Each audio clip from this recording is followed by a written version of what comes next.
Hello, it's Nikki and welcome back to a brand new week. This week it's going to be slightly different because I'm going to be using the same example over the next 4 episodes because I've realized more and more so when I'm working with clients that holistic way of looking at things is part of my secret sauce.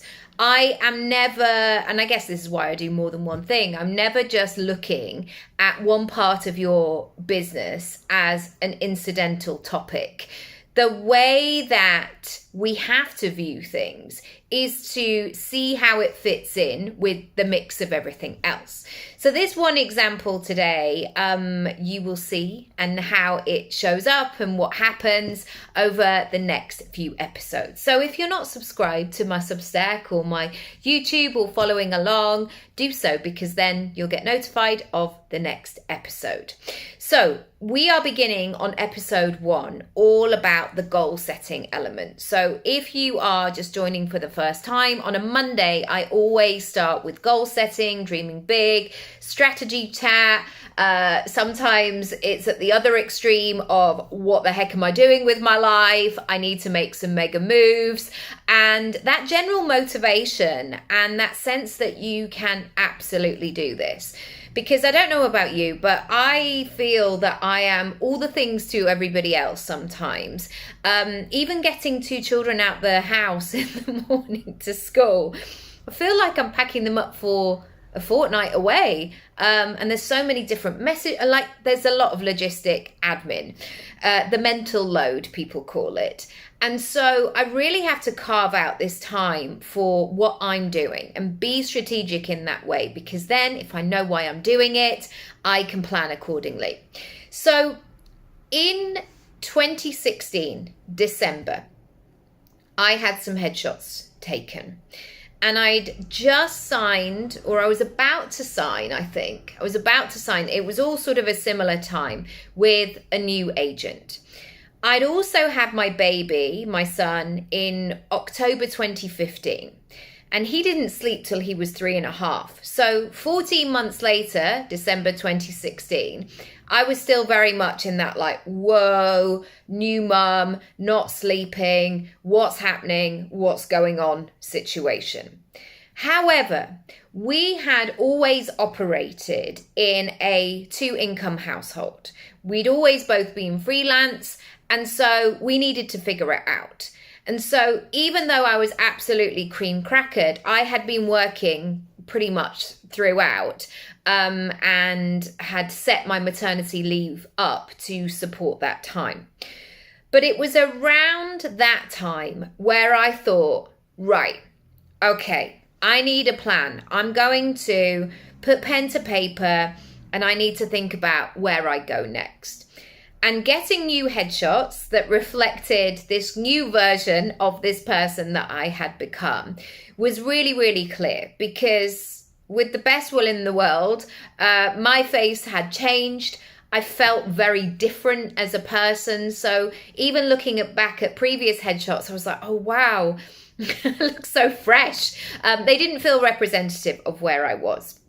And so many of us have this moment when it comes to knowing that we've got to make a move. And it always has to come with us first, start with us first. Because it can be easy to be swayed by a compelling sales page or some great marketing or some fancy result that somebody's got. And, oh yeah, I want to be part of that. I want to be part of that world. It's very enticing. But what I'm talking about are those moments that are much more internal. Those moments where you say, whew, okay, it's time. It's time to step things up, to move into this next chapter. And I've always done that in my business over the last 25 years, running a personal brand. I was chatting to somebody the other day who I was at drama school with, and we were talking about we've always had our eye on the prize. And investing in myself and moving out of my comfort zone and being comfortable with change and new chapters has become part of my personality, because I've needed to do that, to remain in the game for so long, but also to be agile, to be focused to do what I need to do. So here are 5 things, 5 exercises that I'm going to give you today with that story in the background of headshots and doing this thing. Oh, also, I should say, I've booked for the next set of headshots. And I've had some others for more business things, but acting headshots, I haven't had any for a long time. Anyway, they are booked in with the same photographer. And before we start, I also should say, this investment that I made in 2016 has not only lasted me to this moment, we're now in 2024, that feels like a long time. So 5.5 years. Am I doing the maths right? 7.5 years. And they've made me thousands and thousands of pounds. And I think before we make an investment, sometimes we feel it's really scary. And sometimes the money feels scarce and can we really do this and all of these things. But I want to give you a positive experience of this. Also, I should just say, I have invested in things before and been like, this was not what I needed, or oh, I thought it was going to be something else, or that person's a really good marketer because I thought I'd get all of this and I didn't. Anyway, back to the positives. So when we are looking through the gaze of goals, I want you to go back to basics of what do you want to be, do, have, and feel. And in terms of this, I was very clear about the kind of career I wanted. And coupled with that, I was also thinking about life as well. So my baby being 14 months at the time, there was no point sort of saying, I want to live this nomadic lifestyle and do X, Y, and Z, because my focus was to be at home at that stage. And when I look back on that time, however difficult and hard and challenging and poor it was, it was some of the greatest time. And I look at my relationship with my son now. He's about to be 9 next month, and we're close as anything. And I do think that it has been part of that moment. Anyway, no shade if your setup is very different. We're all living very different things. There's also many things that I am not doing well. Anyway, so be, do, have, and feel. Getting a big piece of paper and a pen and putting it into columns. What do you want to be, do, have, and feel? And being clear about, and I did this in terms of my career. What does it look like? What's it all about? Where am I going? What's the North Star here? Because so often when we're busy, or if we're in that point where we know we need to make a change and it feels a bit sticky and it feels perhaps out of reach, we get stuck in the here and now. And so zooming out and being able to see that big vision is always really, really useful. Number 2, I focused on the why of this purchase. So I figured out that if I could get some fresh headshots, and I'd signed with this commercial agent at the time as well. I'm still with him. He's brilliant. I knew that if I got this headshot right, if I got the casting right, if I met the right people, and if I worked on my acting ability, which I've always done for years and years now, I knew that I could land jobs. And I also knew that if I landed these jobs, these kinds of money that we're talking about would change my life in a way that I could earn a certain amount of money in a day or 2-day shoot that would see me very comfortably for a certain amount of time. That's different for everybody else. But what I'm saying is, some of these adverts, they pay a huge amount of money. And one particular advert that I've done has allowed me, it's been bought out from various places around the world. And yeah, it's been very good to me. Let's just say that.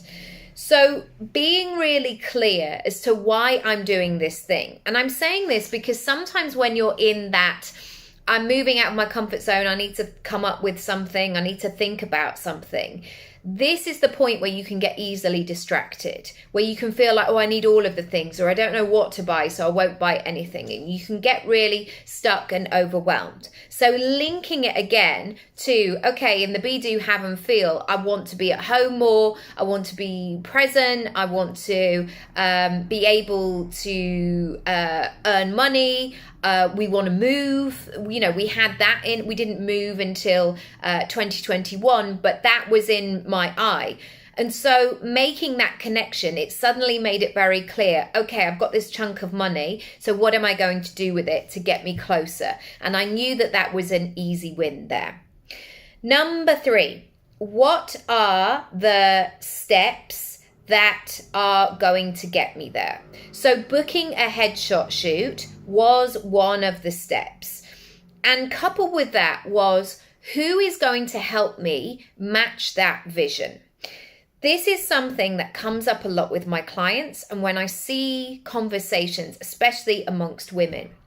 Many of us are very concerned with being a nice person, being gentle, all of these traits that maybe we have inherently, but we've been nurtured and conditioned to have.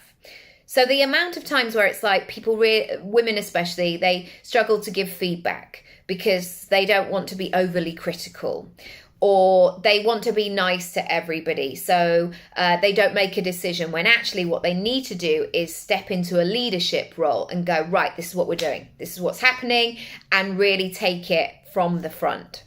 So when I was thinking about this vision, I was thinking about a photographer that I knew that was going to get the best from me because I love the photos, but one that I would be able to be honest with, because I've had those headshot shoots over the years with various people who are like, yeah, darling, that's it, turn your head, beautiful, give me a bit more sex in those eyes. And you're like, whoa. 14 months into having a baby boy, I was not in that, like, give me a bit more sex in the eyes situation necessarily. Not with a person that I'd never met either. So I really had to think about who was going to match, what was going to be the right flavor. And this could be for you if you're investing in a coach or a course, what that sort of relationship's going to be like. Maybe you are at a stage where you need that tough love, or maybe you are at a stage where you need that bespoke support, or maybe you're at that stage where you just need a course and you're like, actually, I do not want to show up every Tuesday night for the next 12 weeks. I need to get on with this in my own time. I've recently just completed a course that I purchased, and I loved that it had no live contact, because this person is in LA, and sometimes that time zone with me in London can be tricky. So that was perfect for me. That was great. 2 final things. How do I begin the process of doing this thing? So sometimes this is you paying a deposit. Booking in the date. Maybe this is you saying to your partner or lunch with a friend and really airing what is on your mind, what's on your heart, and saying, do you know what? This is something I need to do. Sometimes this is you showing up for yourself and writing a list as to why you need to do this right now. What are the pros for this? What's the cons? Because once again, so many of us can get stuck in this, I don't know what to do. I don't know how to move forward. I don't know. And that becomes our whole personality. So really thinking about how you can begin this process is really, really key. Finally, how do you prepare for the thing? So I am I'm a A-grade super geek type personality. I'm there early. I've done my homework. I'm ready. I've carved out the distractions. And sometimes that's meant that before that moment has happened, I'm doing all of the things. I'm bending over backwards. I'm planning meals 2 weeks in advance, or, you know, asking favors or having awkward conversations or doing all of these things. You know, when I did this acting course last summer, it was 10 weeks. It was 6 till 9. I had to learn lines. I had to record stuff. I had to rehearse with other members of the group. Like, there were so many things that I needed to put in place and be able to put in my diary to make this thing happen. But I tell you what, for those 10 weeks, I didn't miss a moment. I was there, I was prepared. But I think so often people just assume these things just happen. It's all right for them. They just did that. Everything great seems to happen to them. No, most of the time you have to prepare. And so when I had this headshot shoot, for example, I knew we were going to be outside in December. I know that my hair goes super frizzy in that kind of cold, damp, wet weather, but we were going to shoot outside. So I got myself a fantastic blow dry. So my hair could just move. It was flexible. I could move it. I could do different looks, but ultimately it looked the best that it could do. Also, I thought about the shot list, the things that we were going to shoot on the day. I sent it to the photographer in advance. So she was prepared. It's all of these things. So often we are looking to mentors, we are looking to other people on the internet, we are outsourcing what our homework should be. So when I am coaching, when I'm working with somebody, I want to know in advance what they want to look at on that particular day. I don't want them just to go, well, what do you think I should do next? I want them to be the driver of their hopes, their dreams, their wishes. And I am there to support them, to hold them accountable, to be a cheerleader, to show like the 360. Well, if you just did this, or like, why is this happening? All of that sort of stuff. I can give them that other perspective. But all of these things of, I guess, this whole video has been the opposite to when people say, I just made a decision. Yes, I made a decision to get new headshots, to make an investment in my business, as I have done so many times in my business over the years. But ultimately, it has to come down to making the decision. That's literally step 1, 0.5% of the process. If it was one of those surveys online, you'd be like, oh, wow, I've got 99.5% of this to keep going. That's when you need to get into action and move it forward. Because sometimes people go, I bought the course, so now what? And it's like, you have to do the course. You have to go through the whole thing. You have to make it happen. Come back tomorrow. We're talking about money tomorrow. It's going to be a great one. As I mentioned, subscribe, follow along. Grab your piece of paper and a pen. There's going to be more in this tomorrow. And I'll see you then. Lots of love. Bye.